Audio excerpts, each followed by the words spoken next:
Hey guys, how's everyone doing? This is Sir Jedi Sentinel, and welcome back to Batman Be Vlogged, the weekly vlog series where I review an episode of Batman Beyond after watching it for the very first time. Today, we are looking at episode 42, Inqueling, written by Hilary J. Bader and directed by Butch Lukic. As always, because I do these unscripted, I am putting a blanket spoiler warning in place. If you do not wish to be spoiled for the episode, in the off chance I decide to talk about spoilers, now is your one chance to abandon ship, go watch the episode, and come back and watch this review of it. And Inkling, I think, again, I haven't watched, I don't remember watching much of Batman Beyond at all. So I'm just basing this off the assumption that this is the final season and looking at the names of the episodes. I think this is the final time we're going to see the villain Inque. Inque is a mercenary who has the power to kind of manipulate her body like a fluid. It gives her some shape-shifting capabilities and some metamorphic capabilities, like, being able to turn into fluid and seep through cracks or turn her appendages into various weapons. When I made my theory that many of the Batman Beyond villains were just updated, futuristic versions of classic Batman villains, I said Inque was Clayface. And I think that one still kind of rings true. But obviously, as I think I talked about, it's been a while. I think that theory was mostly disproven by some of the other villains that have shown up throughout the series. But I do like Inque. She's one of Batman's deadlier villains. And I think this is one of her better episodes. Granted, she's only had 3: Blackout, Disappearing Inque, and, Inkling. But beyond that, I lost my train of thought. I don't know where I was going with that point. I will say too that, like, the change in style for season three's animation is such a benefit to this episode. I think the Inque episodes in particular are where some of the animation for Batman Beyond is at its absolute best, especially in regards to a character like Inque.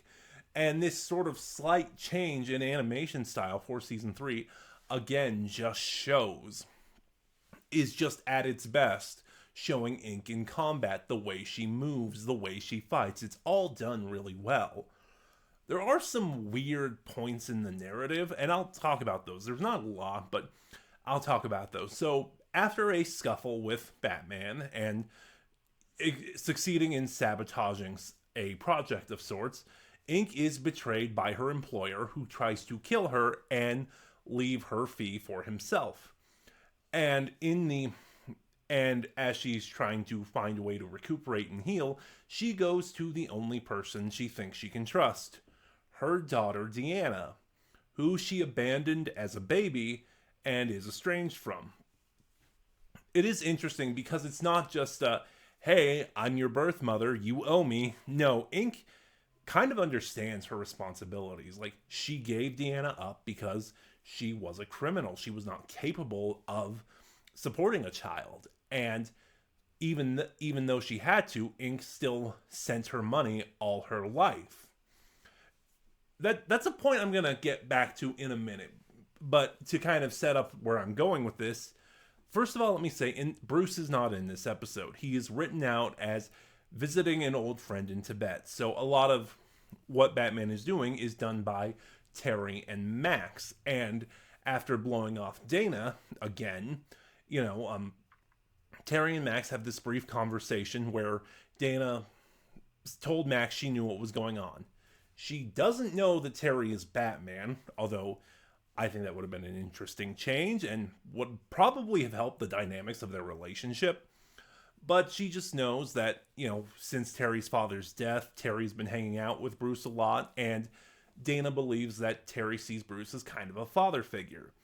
So that's kind of what we're doing. We've kind of seen Terry and Bruce's relationship throughout the series, and kind of implying what that relationship is. Would have really helped if we'd seen that relationship at all in this episode, versus the relationship between Inque and Deanna, and everything, that is not what a good parent-child relationship is. Um, yeah, so Inc has Deanna steal the mutagen that made her what she is to stabilize her, only for Terry only for Terry to eventually find out where Inc is hiding and leading to the climactic fight. This episode is really light on plot now that I think about it. And there are sequences that seem a lot like padding, like Terry goes to investigate Inc's employer who betrayed her, and there's a big extended fight sequence involving his security team. And it was just like, that really does not need to be there, and it kind of shows when you see what the main plot of this episode is, that it is really only there to pad the runtime and get a full-length episode. There's also kind of a weird motivation in this episode. Like, it's kind of hard to talk about because Batman Beyond is not as serialized as other DCAU shows like Justice League or Batman the Animated. No, that's a bad example because, okay, let me restart. Obviously in the 90s and early 2000s, shows like this, even more dramatic children's animation as opposed to more comedic, were still very episodic. They weren't as serialized as they would become, with Justice League, and even examples later down the line, like Green Lantern, the animated series, or stuff like Gravity Falls or The Owl House. So Batman Beyond is kind of exists in this weird middle ground where it is very episodic, but there are elements of serialization. Like, a lot of season 1 revolved around Derek Powers' Blight, even if every episode didn't. He might have had a hand in events if he wasn't directly involved, or, even unrelated stuff might have been tied to it.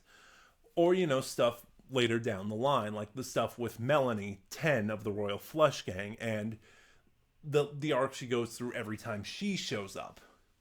So there are elements of that here in Inqueling, but the elements I feel don't really make sense. Like, Max offers to help Terry as much as she can, but Terry is very adamant, this is my fight, Inc is my opponent, because he feels partially responsible for the events of Blackout and disappearing Inc. Of course, in Blackout, Inc was able to sneak onto the Batmobile and follow Terry back to the Batcave. And then in Disappearing Inc kidnapped Terry, forcing Bruce to don a batsuit and come rescue him. And Terry feels this responsibility towards Bruce. He's worried he put Bruce's life at stake fighting Inc, so he feels much more responsible for her. Given that, again, in Disappearing Inc, the only episode between Blackout and this, Inc had no appearances in season 2, now that I think about this out loud.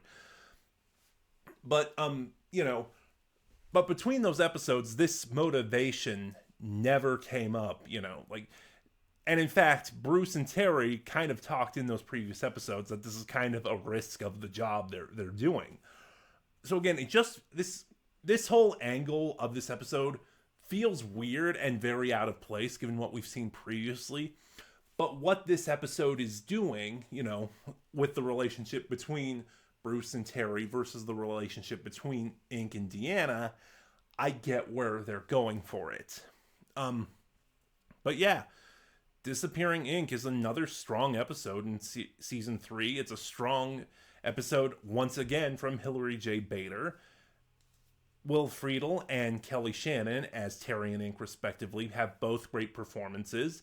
There's some really good twists and turns to this episode. The animation is again at its best just because Inc is a character who is so gorgeously animated. And all of my critiques, which I kind of talked about, Terry's motivation for wanting to fight Inc, and then